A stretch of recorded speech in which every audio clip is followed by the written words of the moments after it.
You're here every day? Or what are your days off? I'm almost every day. Like they close on Sundays. Okay. But if somebody schedules something, I come You'll in. come in. Because I have like the key to get in and Because open people and be close. looking. Yeah, like, and then especially. I'm off on Mondays because I figure like they were closed on Sundays. That way I can get like 2 days in a row together, if nobody like needs anything, right? Let me double check because last time I was doing a podcast. You weren't recording? No.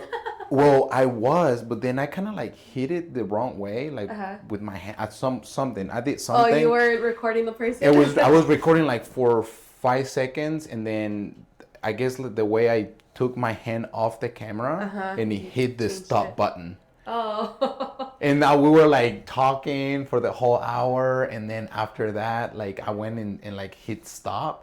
And I realized that I was hitting recording again. I was like, that was weird. And I was like, okay, I'll just mess with it later. Yeah.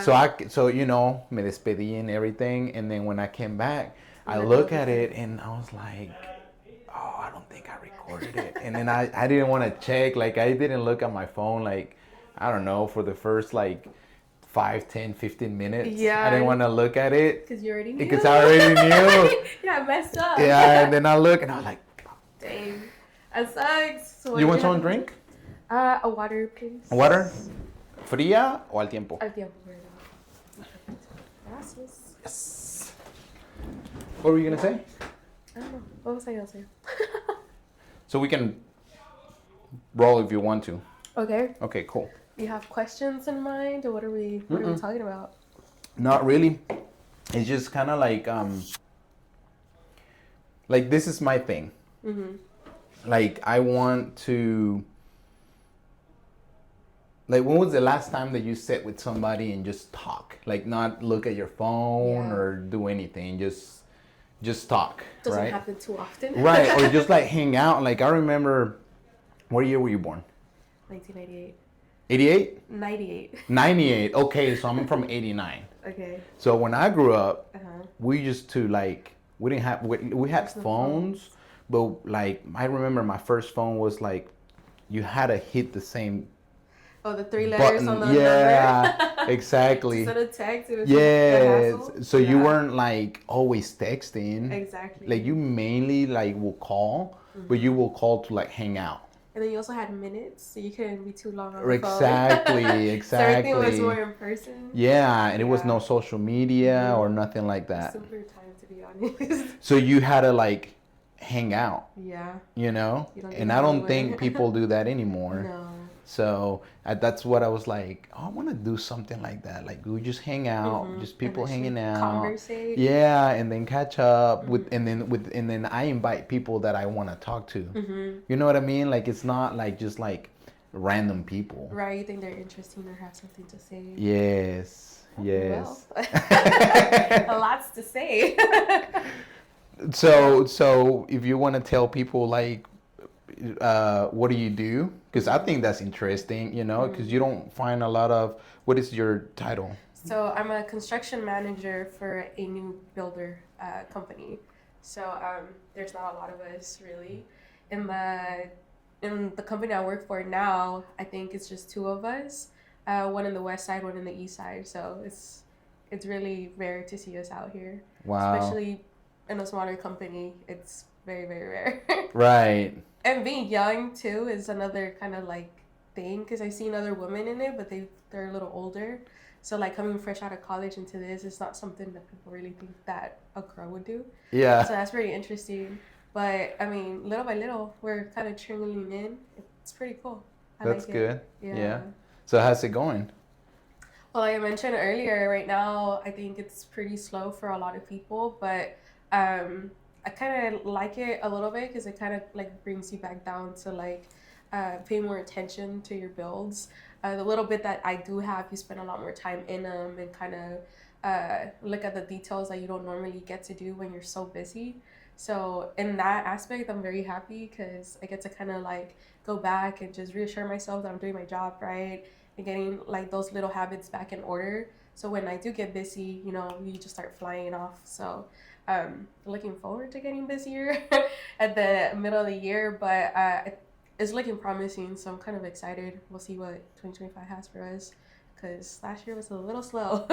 So I think it was slow for everybody. It really was. Yeah. Yeah, so I moved companies kind of for the same reason, and kind of bumped into the same thing in the other company, and it's just everywhere right now.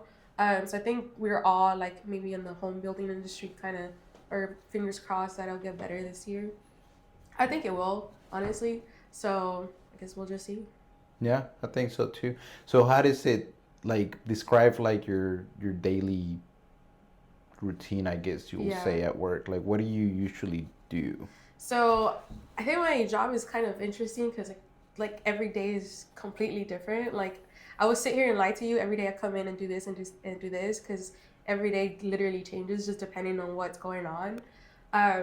But for the most part, I mean, you get to the job site, you try to walk your houses that you have in progress in construction, kind of make sure that whoever's going to show up that day is actually coming that day, or just kind of keep track of what's going on in each house, making sure that whatever got done yesterday is actually good quality, or if they have to come back, or if they miss something. And you just kind of go house to house. And then throughout the day, I mean, it just depends. If something pops up, you got to go take care of this fire, like you go and do that for a couple hours, come back, reschedule if you have to. And then trickling in when a house is sold, you have to deal with the customers. So you have your buyer walks sometimes, or you have your final walks, getting those houses ready between the days. So it's kind of just a lot of hopping around, doing everything. So I will say, like, it requires a lot of organization and just kind of like knowing what's going on, because a lot of people ask me, like, do you write things down for each house, or you just remember things? And you just kind of remember things, in my opinion. Like, I do have a list of each house and kind of keep track of what's going on, but if you ask me what's going on with this house, I more than likely know because I was there earlier or yesterday. So it's a lot. It's different. Every single day is different, and I think that's why I like it, because you don't fall into a routine of like every day you do this, every day you go here. So like, I don't know, every day surprising. So Do you feel like you're an organized person? it's really hard to be unorganized with this kind of job, I would say. If you fall into unorganization, a lot of things go wrong. I mean, scheduling a house and you're not organized, like you don't know what's going on, you don't know if to confirm something to come in the next day. So you kind of have to be forced to keep some sort of organization. And I've met plenty of guys, and everybody has like their own way and method of doing things. Um, some of the older guys like to do it on paper because that's what they're used to, or on notes. I know people do Excel. For me, is I keep track of the calendar for each house, and then I flip it over and I just write notes on that house.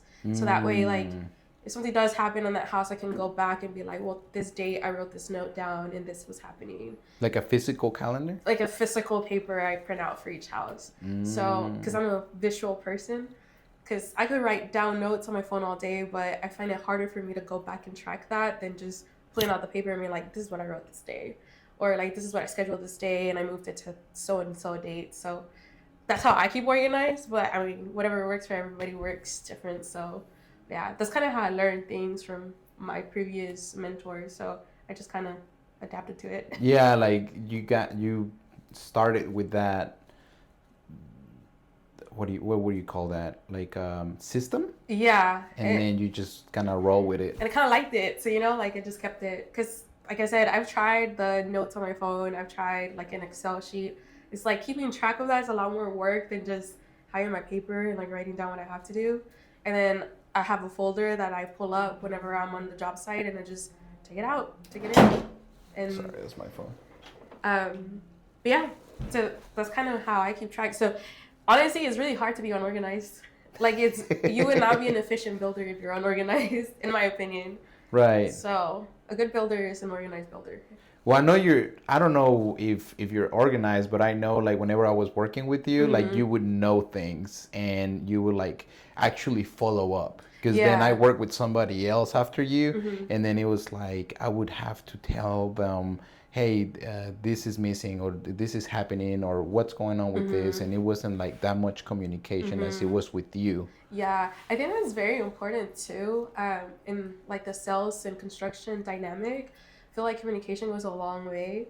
Because for example, you get asked a question by a customer, and it's very unprofessional for you to not know what's going on, right?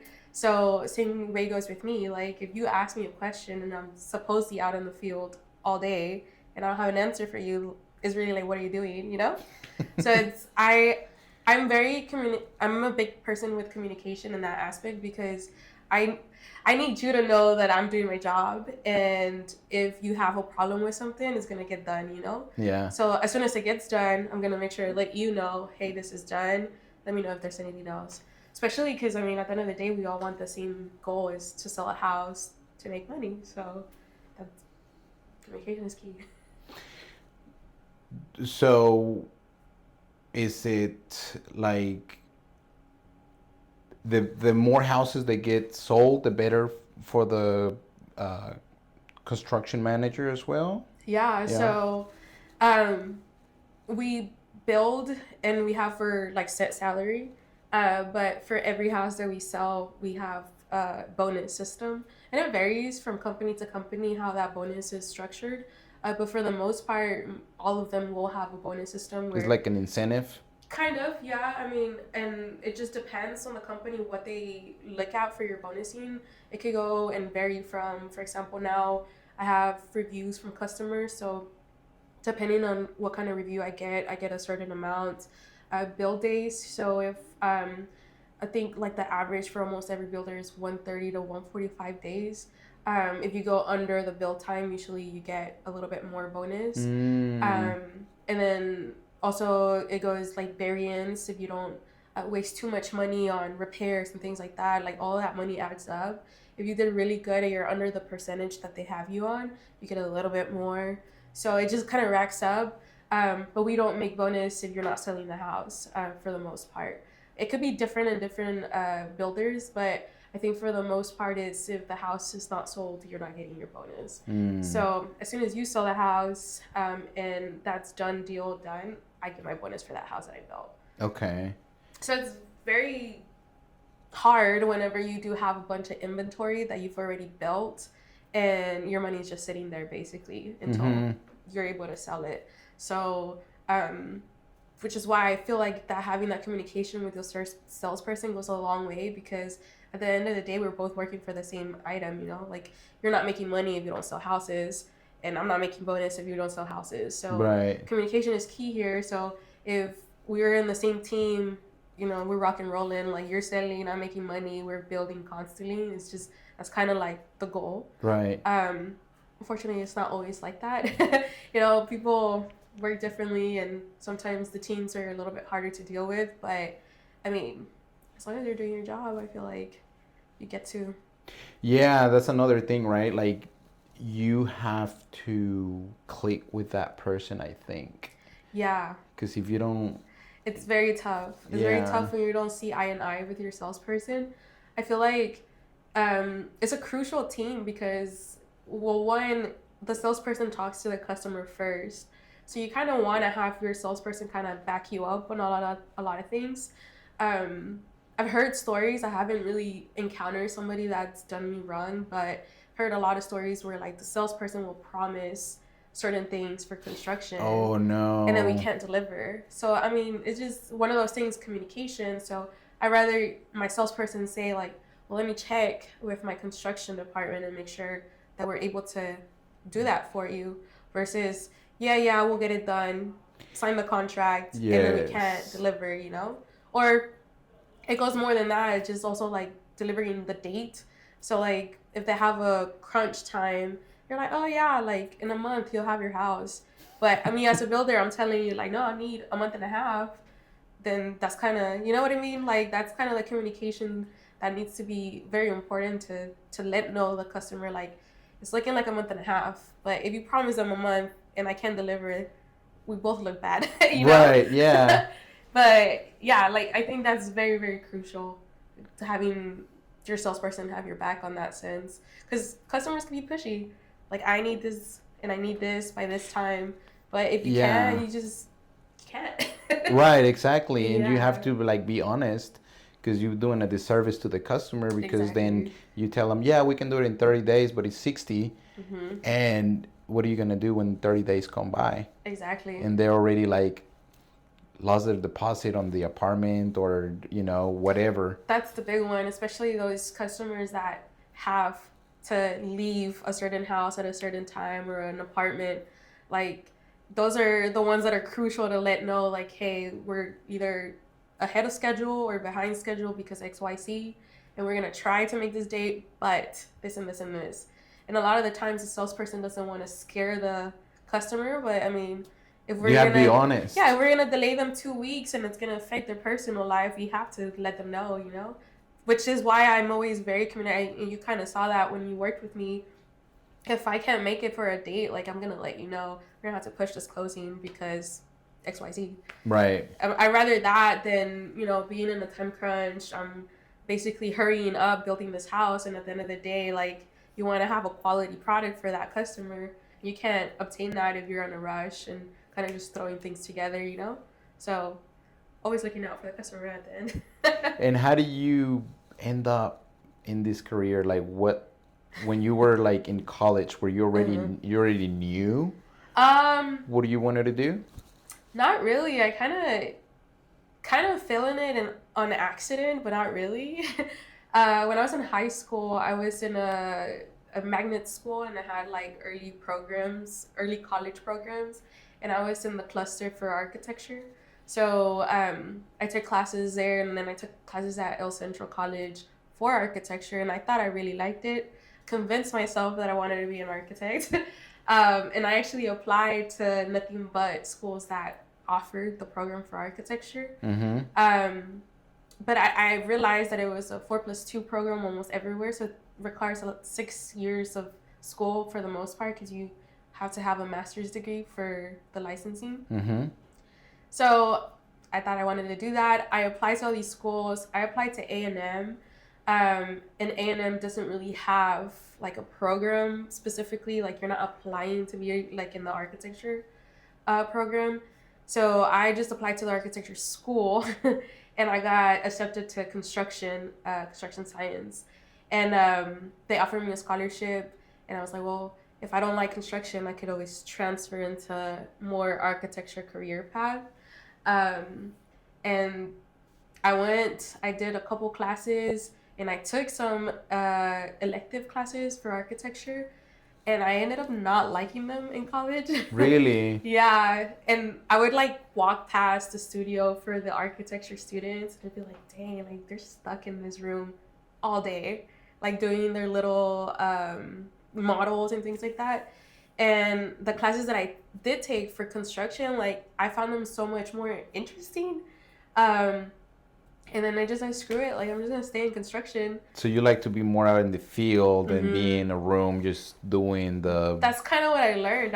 And now that I am actually doing this job, I'm like, I can't imagine myself being in an office all day long. Like, I'm very much like physically there. I want to see the product go up. Like, I want to walk it. I want to see it. I want to touch it. I want to smell it. So I stayed in construction. I didn't know that I wanted to do residential right from the get-go from school, but I graduated during COVID. So I had a couple of job offerings for just a general contractor, more commercial building, and they all kind of just fell through the cracks because of COVID. So I struggled to find a job. I worked in an office for a remodeling company and started doing desk work. I was more like in the accounting department, and I really, really hated my time there. Like, the people were awesome. My boss was incredible. Like, I was very appreciative for the opportunity to be there, but I felt like I wasn't doing what I wanted to do. So I started looking, and I found a position as an assistant construction manager. I said, well, whatever, like, residential, I guess. If I don't like it, I could always look somewhere else. But I really ended up liking it. It being so like personalized, like in the aspect of like you get to meet all the people that you're building homes for, and it feels a lot of like gratifying, I guess. Especially when you come across those like younger couple or even older couple that never owned a house before, and then I never thought of that. So you do touch every customer that buys a house, because at the end you have like a meeting and a walkthrough. Yeah. Yeah. So you get to kind of deal with them a little bit, and then if they buy the house early on where they're actually building it from the very start, you get to interact with them even more. You walk with them through like their drywall process. You go the pre-build, just sitting down with them and kind of like showing them the plans. Like seeing the excitement in people is very gratifying to me, which I feel like I wouldn't be able to see that building so much bigger. I've always considered it still, like, do I want to go into more of a GC bigger building? I think the thought of it is still lingering, but I think for now, like, I'm very comfortable where I'm at. And like I said, the gratification you get from all this once you give them the keys and you see how happy they are, I feel like I can't let that go. I really like that part of it. Like all the stress, all the back and forth with the trades and things like that makes it so much worth it at the end. Not a lot of people see it that way, but I feel like I'm a very like I get it. Like I came from very like little to nothing to seeing somebody that can buy a house and be so excited for it. It's very nice, Yes, yes. I mean, I'm sure like whenever you see those people, some people even cry. Like it's crazy.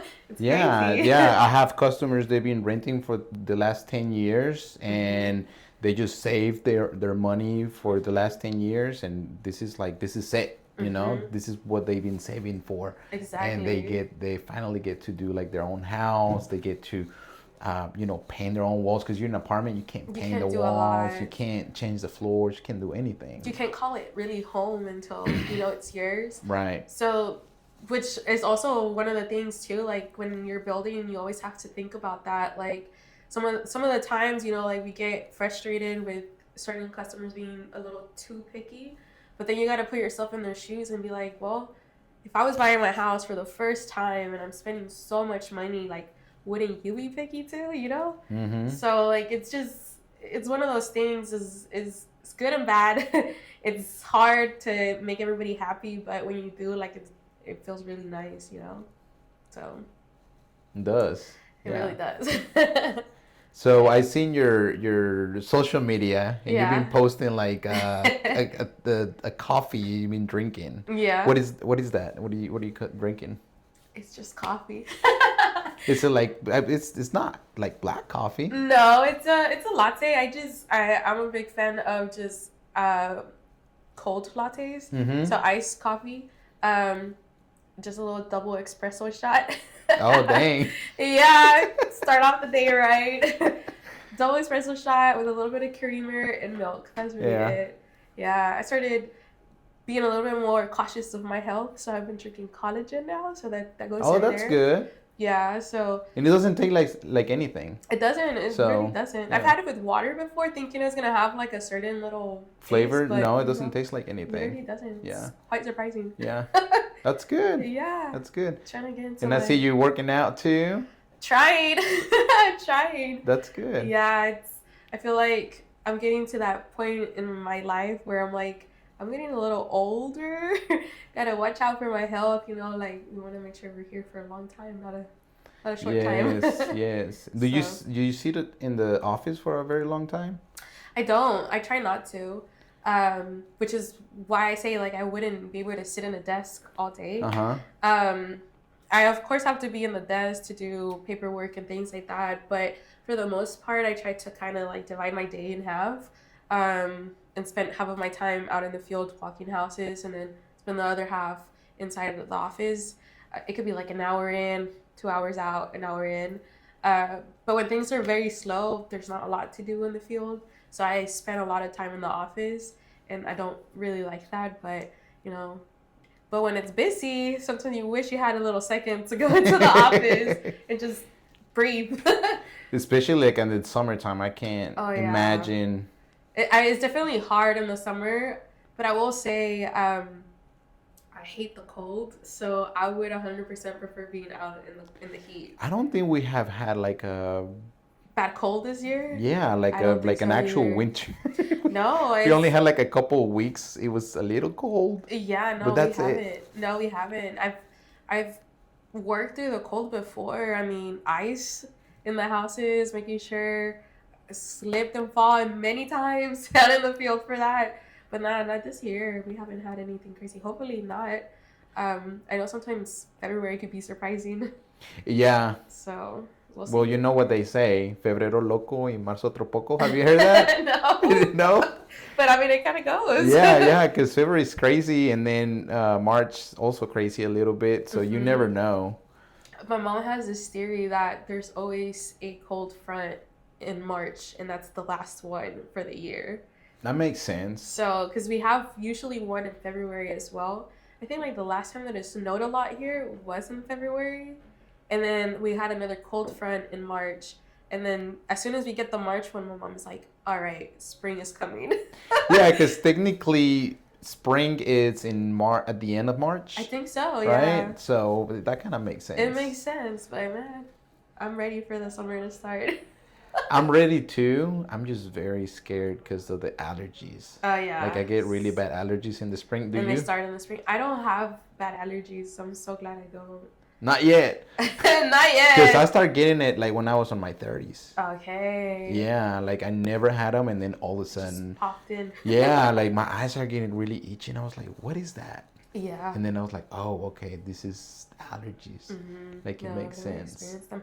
My brothers have very bad allergies. I'm surprised that I don't get them as bad. Yeah, Every single season change, they're down.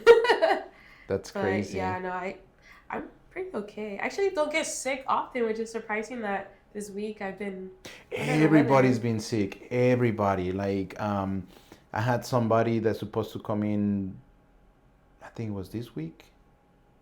Yeah, they're supposed to be here Uh-huh. this morning, Mhm. and they just rescheduled for next week, and they've been Mhm. sick since. I think we had to reschedule twice already because Uh-huh. last week he was sick, and the week before my daughter was sick, so I was Mhm. taking care of her. Mhm. So I stayed at home.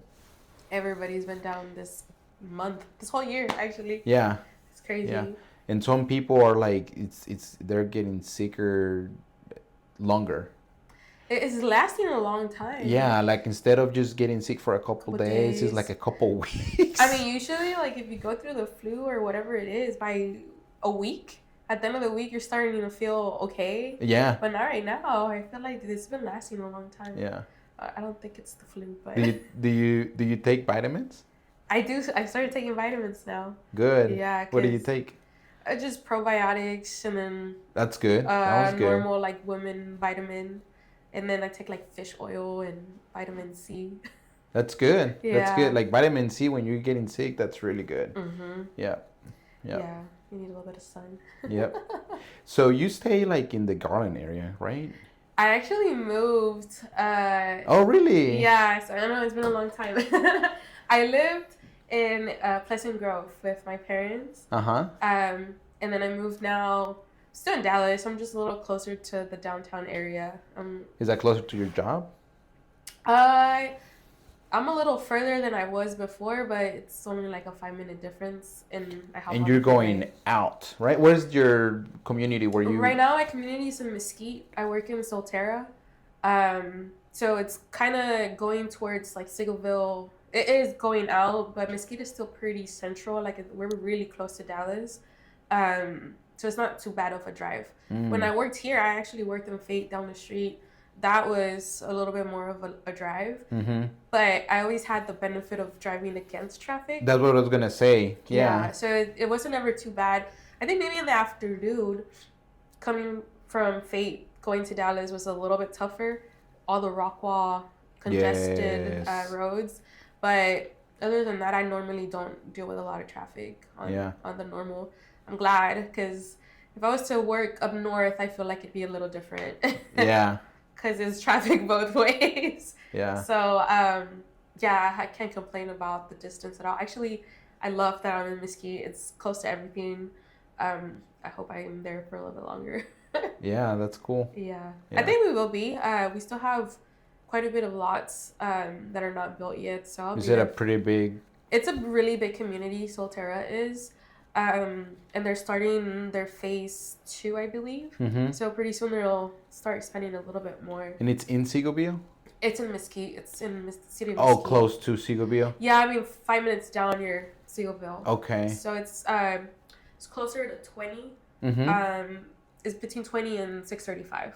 I think that's a great area. It's a perfect area. Yeah. So, which is kind of surprising why we're so slow, because it's right on the spot where you want to be, because you're so close to downtown, but you're far enough where you're not all in, you know, in the craziness.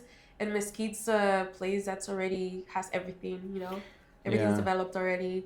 I think the only maybe downside that I can see people kind of shying away from it is just that it's around an older neighborhood. But personally, I would prefer that, because it's already done. You don't have to deal with all the construction and development of all of that. And the community is really, really nice. Has an elementary school, and they're building this community building. I'm not too sure what they're gonna have in there, but I'm assuming like a gym. They have a big like man-made lake in the front for kayaking. There's Really? a trail. They have a really nice park for kids. It's like a giant tree house. Really? It's super, super nice. Huh. So a little plug there. Go to Solterra. Yeah. Yeah. I mean, so usually I'll have if they're like I had a insurance agent before you, and then I had some salespeople. So I'll put your information out there. You know. So I know you're not the salesperson, but I can put the phone number for your sales representative. Yeah. You know, so they can go out there and check it out. Yeah. We have our model out there, so they can go and take a look. See, it's really nice. Yeah. Super, super nice. I really like it. So what kind of tier do you think that the builder you work for is? Like, do you do like the custom builds, or do you do like the whatever they have, it's what you sell, or is the customer able to like customize before you start building? We have different tiers in the company. Where I'm at, we're level 1, so it's very kind of straightforward, kind of like packages in a sense. You pick this package and you have these options for this package. You want a little bit nicer product, you go up the package. And then you have options to kind of change things around. Not a lot, but you do. Once you go up to like level 4, that's a little bit more custom in that sense, where if you were to come in and purchase a house early on, you'd be able to pick a little bit more of like the cabinet colors, the flooring. Feels a little bit more custom, but we're not exactly a custom build company. But it feels like it, because you're still having those options where other builders don't really give. So you get to pick the material, but you can't change the floor plan, basically. Exactly, yeah. So like, I mean, certain plans will have like optional bathroom, optional bedroom. You could choose those and kind of, you know, like if it's a 3-bedroom house and it has a study, and then our plan shows that the study can convert into a bedroom, you're able to do that. But yeah, level 1s are a little bit less custom in that sense. But if you were to come in and build from the very beginning to the end, you get to do a lot more of those choosing things. If you come in and buy a finished house, kind of buy what you get. It's already done. Right. So we've had situations where, like, you know, we get a buyer and we're halfway through construction. If there's something that's still not in the house that we're able to change, we'll do that. But if it's too late, then we can't do that necessarily. So I guess it's gonna depend on the company, but don't you usually, when you start a build, you pre-order everything, so that's why they can't change anything? So it depends. So there's certain things that get ordered early due to lead times of when we get those things. So right now, actually, it's not as hard to get a lot of the stuff like it was right after COVID. Right after COVID had a lot of lead times were crazy for a lot of things. But right now it's pretty obtainable. I think the only thing that we personally order a little bit early is like your brick and stone. And then I would say maybe like the garage doors we order a little bit early. So everything else like tile wise and things like that or don't have very long lead times. So if you were to come in and buy the house and we're still like in frame stage and I haven't released the purchase order for the tile, there's a chance that we're able to still change that tile to a different one because it hasn't been ordered yet.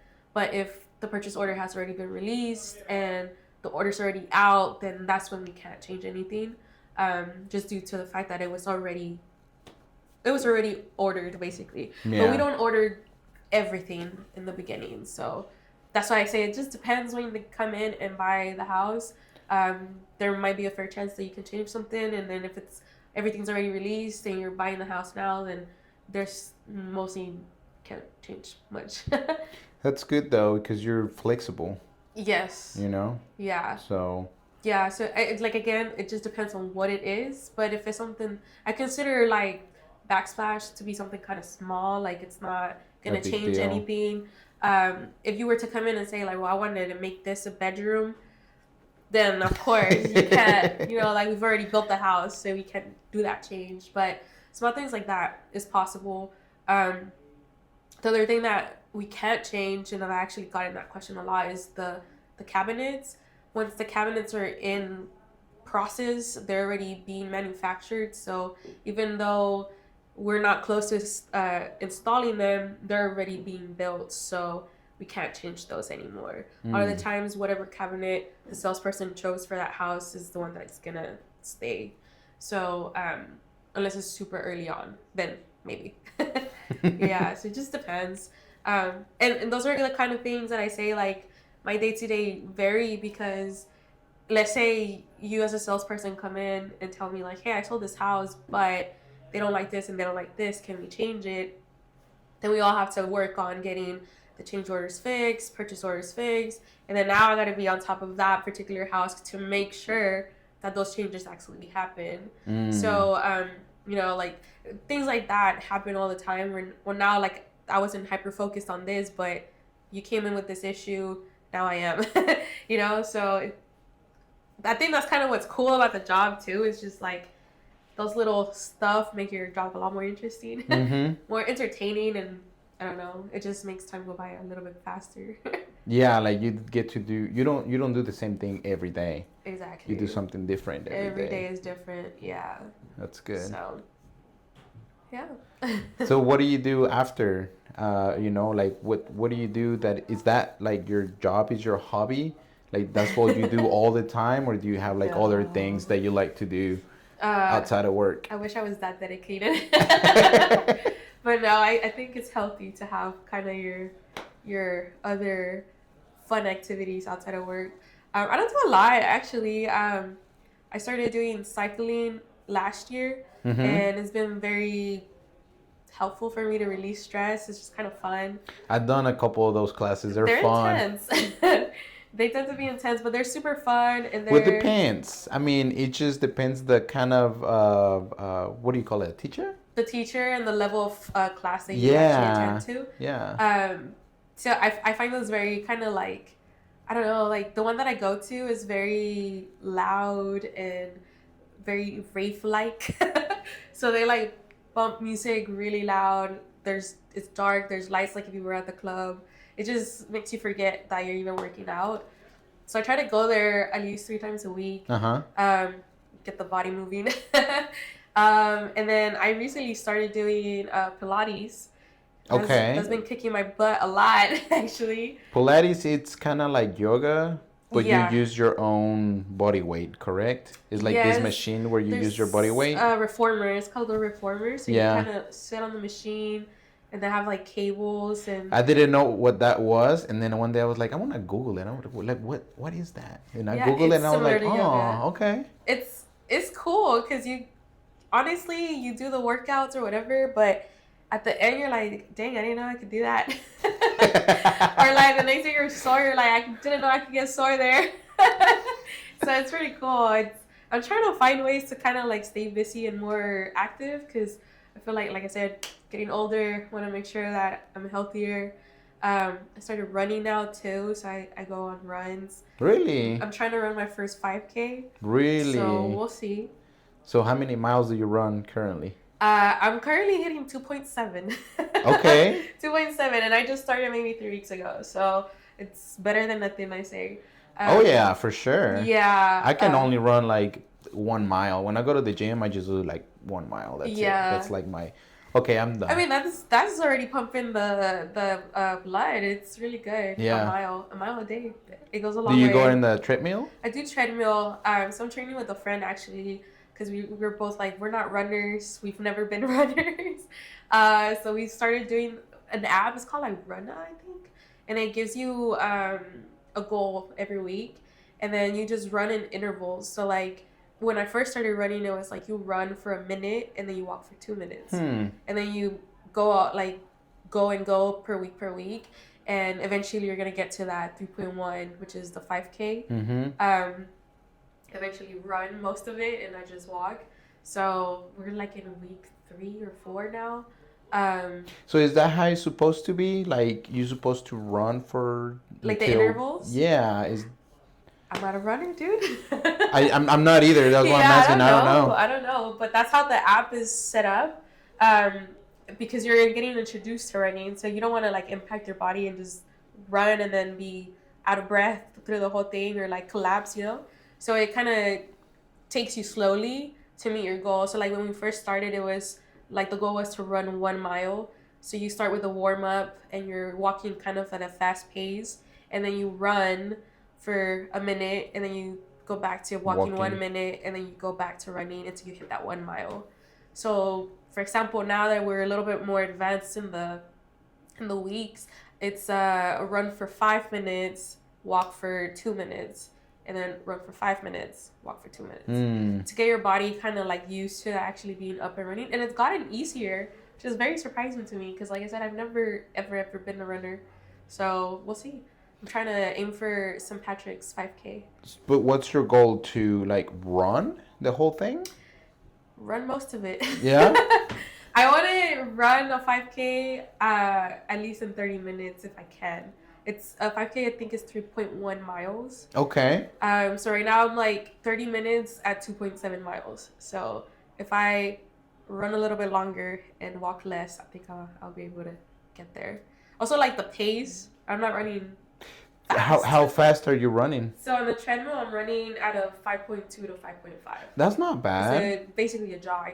That's not bad, because I do my mile. I'll do like 6. And if I've been doing consistently, then I'll do like 7. And it takes about 10 minutes a mile. Yeah.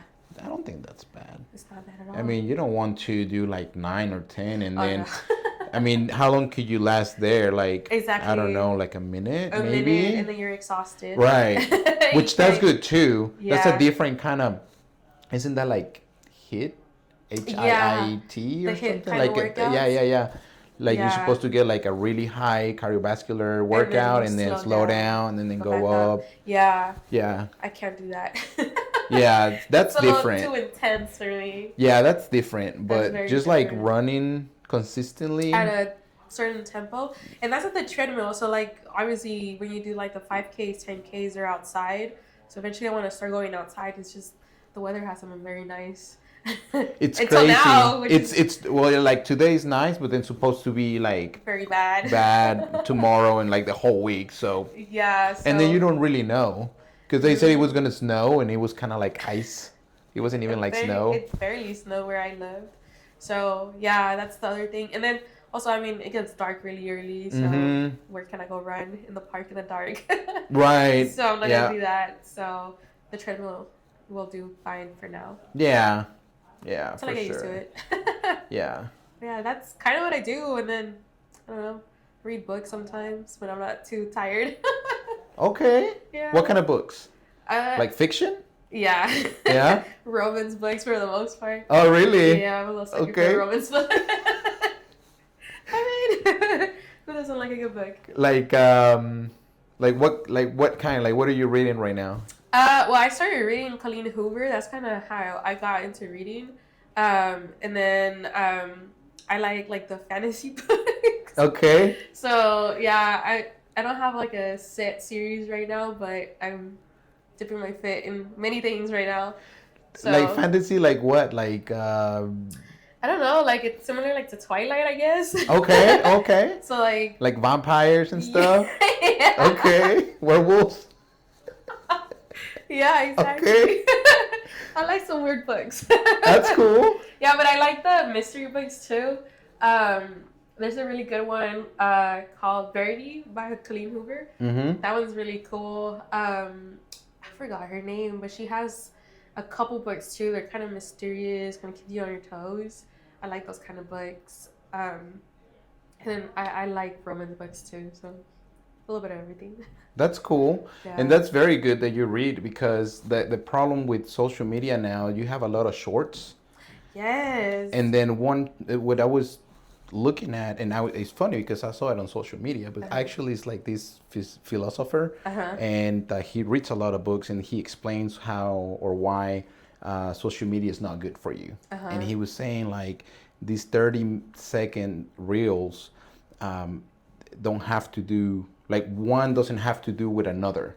So after you look at that 30-second reel and then you go to the next one, completely different. It's completely different. So you already forgot about the one that you just saw, and then you just keep doing that for an hour, and by the end of that hour, you didn't retain anything because you already forgot about the other one 30 seconds ago. And on the book, if you're reading 100 pages, you have to remember the first page because it has to do with the last page. It all ties in. Right. Yeah. I also feel like, and I'm a victim of this too, like your attention span starts getting smaller and smaller.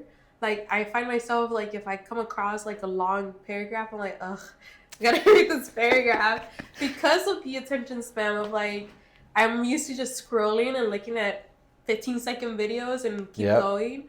Where like for me to sit down and watch like a YouTube video that's gonna be 30 minutes, I'm like, oh, that's a long video. Yeah, you look at the video, how long it's gonna take, and you're like, it wasn't like that before. So I could sit down an hour and watch a video and be like, oh, it's an interesting video. But now my attention span is like, if it's longer than 5 minutes, I don't know if I can finish. Right. Which is crazy. Yeah. It shouldn't be like that. So I'm trying to be less on my phone for that reason too, which is why I started reading. Because, I mean, you get into this habit of, like, laying down in bed before you go to sleep and you're just scrolling. Yeah. Yeah, so sometimes I'd rather just get my book. Even if I read 2 pages, it helps me knock out a lot faster than... It gets you sleepy, doesn't it? It does. And you get a really good night's sleep versus you're scrolling and you don't even get sleepy. You're just scrolling. And it hits your head, and your eyes. Yes, it's really bad. Yeah. It's really, really bad. But, I mean... I'm victim of it. I do it all the time too. I just try to catch myself and be like, I've been on my screen way too much lately, and I'll pull out a book. Yeah. When I can, sometimes it's not even doesn't make it out. I know, and I try to do that too because I do the same thing. I get on my phone and I just start scrolling, but I try to put like a book on my nightstand and be like, the book is there. Your book is there. Yeah. Step 1. Yeah, step 1. Yeah. It's kind of like going to the gym.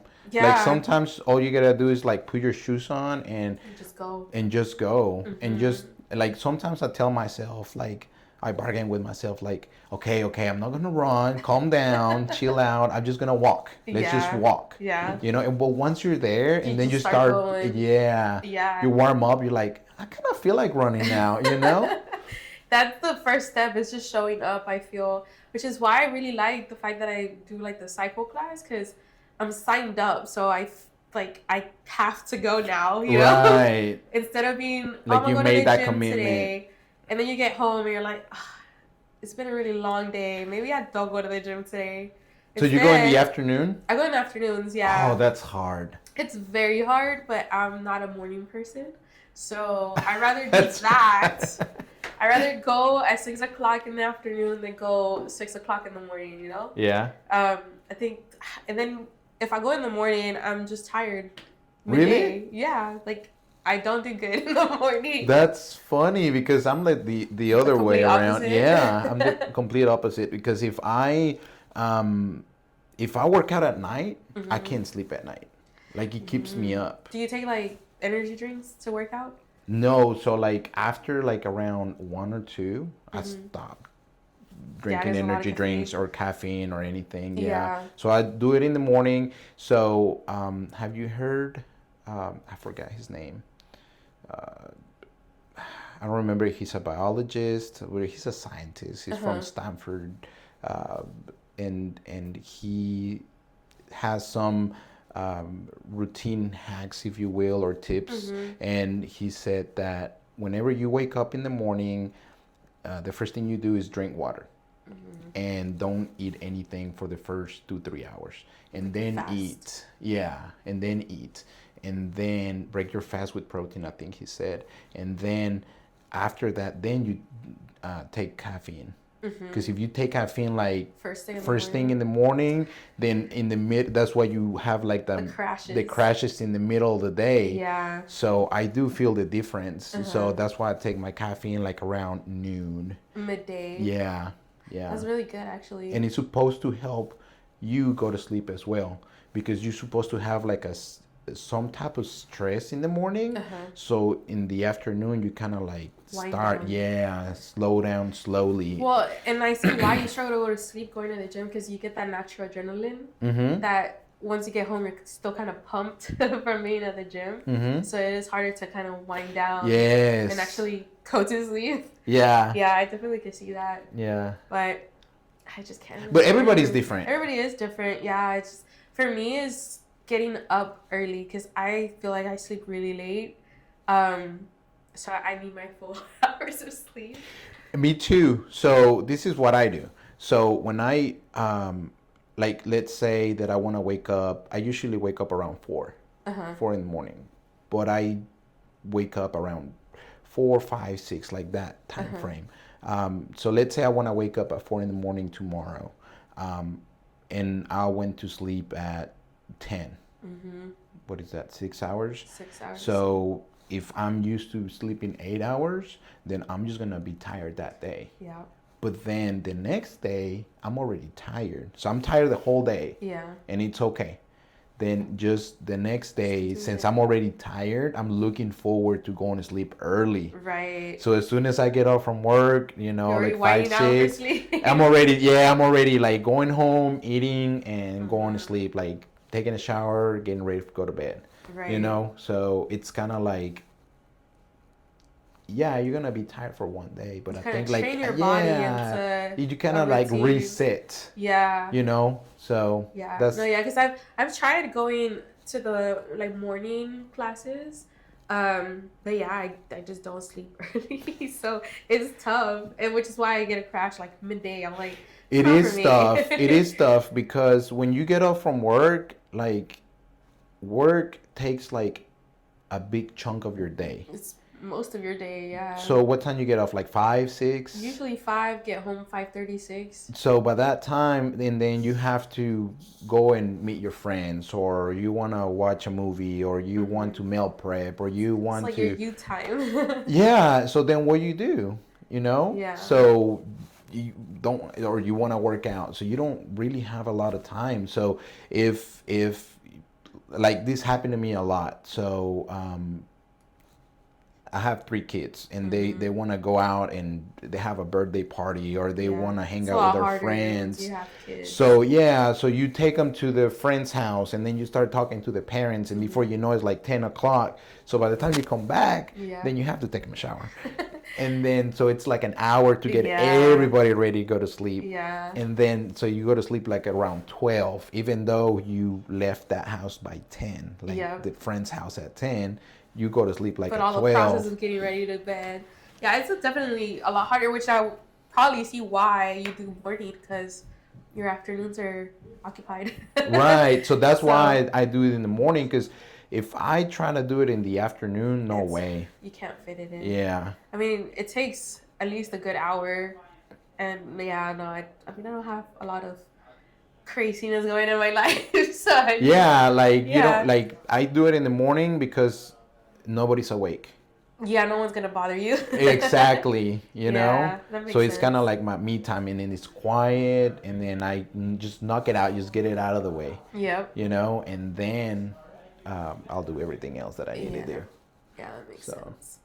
But whenever you have like a free time and you don't have any responsibilities or anything like that. Afternoon is fine. Yeah, exactly. Yeah. Like I can see that being comfortable for you. Yeah. You Yeah, know? because I mean, if I was to go in the morning, then what do I do in the afternoon? You know? It's It more gives time you for me to something be to on my do. phone, which I don't want to do that. So, Yeah. yeah, so it works. It's working now, so. Yeah, it gives you something to do. And it's like a habit. Yeah, and it's noticeable because, well, this week that I've been kind of down because of being sick, well, I didn't go to all of the things that I normally do. And you feel it in your body. You're like, damn, I kind of want to go. Even though you're feeling not so well, you're like, dang, I need to go cycle. Like, I need to go. Right. Like, you feel like you're missing something. And that's how you know you have your routine set because your body wants it. So I think it's a healthy routine. So why not? When I don't go to work out and I sit here all day, You my feel back it. hurts. Yeah. Like I have to go to work out because then my back hurts. Like my Yeah. lower back, it hurts. And I guess you've it's already because I'm moved around. sitting. Yeah. You need it. Your body needs to be moving around at least a couple times a week. So that's a good habit to have. Yep. Yep. Can't complain about that. Yeah. Well, thank you so much for coming in and giving us an hour of your time. Of course. And I'm gonna put all the information that you want me to put on the video. Okay. And yeah, do you have or do you want to share anything else before we go? I think I'm good. Okay. So you know my whole life now. Yeah, no, thank you for having me. This was fun. Awesome. Let's do this again. Yes, of course. And then I'll cut that out. Okay. What I was gonna say, do you wanna, since you're already here, do you wanna go look at the houses? Yeah. Are you curious to see how they're? Maybe I'll buy a tree today. There you go.